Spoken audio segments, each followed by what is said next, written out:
Hi everyone and welcome to KiguArt. This is where I tell you more about art history while I paint inspired by the artist, the art movement or the style that I'm telling you more about. If this sounds like an interesting idea, please leave a thumbs up. Do you have a question or maybe a suggestion on which part of art history I should explore in the future? Please leave a comment below. Alright everyone, that was it. Let's get started. Once again, welcome to KiguArt. For this video I chose one of my favorite artists, Piet Mondrian. He's known for his easy to recognize paintings with horizontal and vertical lines with primary color blocks. He is also the founder of Neoplasticism and was a member of the art movement and journal The Style. My inspiration for my painting in this video is actually a metal sculpture. I saw the original on a wall at a bank office. I sketched the form down and put my own ideas into it. At home I sculpted it with clay, the ones that hardens in the oven, and then glued it to the glass of a frame. And here I am sketching the outlines of that design. Mondrian was born in Amersfoort, Netherlands. His father was an art teacher and Mondrian was introduced to art at a young age. He also went to art school and became a teacher, but continued to paint to develop his own art.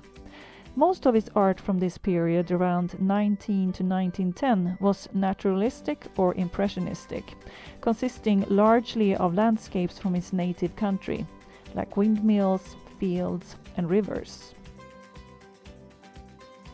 Later in this period, he also started to explore different techniques and art movements in search for his own style. In 1911, Mondrian moved to Paris and got inspired by the Cubism, and this shows in his art with domination of geometric shapes and interlocking planes. Even if he was eager to absorb the Cubists' idea into his own work, he only saw the movement as a development of his own artistic journey. So, how am I doing with my painting? I'm done with the outlines and now I'm painting them black. It's not much more to it than that. It's not a hard painting to make. I would say the difficulties would be in getting the right proportions and placements of the lines to make it feel balanced. Anyway, back to Mondrian. Mondrian came from a strict Protestantic family, but he was concerned with the search for universal values and aesthetics. In 1908 he came in contact with the Theosophical movement and a spiritual movement called Anthroposophy. His art had always been intimately related to his own beliefs, so his spiritual and philosophical studies started to affect the way he painted. To start off with, his art became more and more abstract. In 1914, he had summed up his thoughts around art, and he proclaimed, "Art is higher than reality and has no direct relation to reality. To approach the spiritual in art, one will make use as little as possible of reality, because reality is opposed to the spiritual. We find ourselves presence of an abstract art. Art should be above reality, otherwise it would have no value for man." And with that statement, he carried out the final break from representational painting and went strictly abstract.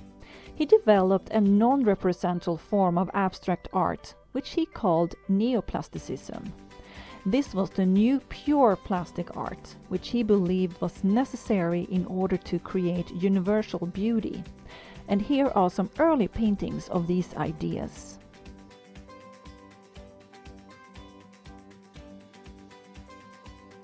Mondrian became a member of the Style, which was a journal and an art movement, founded in Netherlands of Theo van Doesburg, 1917. Mondrian had a big impact of the movement's theories that was inspired of Theosophical mysticism and Neoplasticism. Mondrian used the journal to post his essays, defining his own art theories carried out in Neoplasticism. The members of the movement wanted to show a new and better world and claimed that abstract art, like geometric forms and primary colors, was a universal language, and this was achieved by reducing form and color to its essence. The art he is most known for, his signature style, was developed during the period 1918 to 1938. In the early paintings, the lines are relatively thin and grey, not black. The lines also tend to fade before they hit the edge. The forms are smaller and more numerous than in later paintings, and filled with primary colors, black and grey, nearly all of them filled, and just some left white. So, I'm starting to finish up my own painting. I painted the yellow field, and now I'm painting the red field. It's getting there. So, back to Mondrian. Further on, the lines gets black and thick. The forms gets larger and fewer, and more of them left white. Some lines continues to stop short from the edge, but as his style develops, all lines go all the way out. In some paintings, he turns the rectangular canvas to a diamond shape. But as the years goes by, the lines begins to take precedence over the forms. And in the 1930s, he began to use thinner and double lines more frequently, punctuated with a few small colored forms, if any at all. The double lines excites Mondrian when he believes that it's giving his paintings more dynamics. His later period consists of paintings with more visually busy compositions with more lines than any of his earlier works, placed in an overlapping arrangement. He also starts to experiment with colored lines and lines with painted small squares on them. A closer look at his canvases reveal what kind of technique he used when painting. He used different kind of brushstrokes for different components of the paintings, and did not use perfectly flat lines of colors. There are subtle brushstrokes throughout all his paintings. The black lines are the flattest elements, with the least amount of depth. The colored forms have the most obvious brushstrokes, all running in the same direction. But the most interesting elements are the white forms, which have been painted in layers, using brushstrokes running in different directions. And it generates a sense of depth. And this is also why I painted the white background on my painting earlier, for those of you who noticed. This was to mimic his technique. Otherwise, I could have easily just left it white. Yeah, I think I'm done with my painting now, so let's sum up Mondrian. He is known to be one of the pioneers of the 20th century in abstract art, as he changed his artistic direction from figurative painting to an abstract style, where his artistic vocabulary was reduced to simple geometric elements. Because Mondrian thought that he could create universal harmony and beauty by avoiding references to the real world. And he did this by using only the primary colors, red, blue and yellow, the primary values, black, white and grey, and the primary directions, horizontal and vertical. And he called his style Neoplasticism. And Mondrian have had enormous influence, not only on art and abstract painting, and numerous major styles and art movements like color field painting, abstract expressionism and minimalism.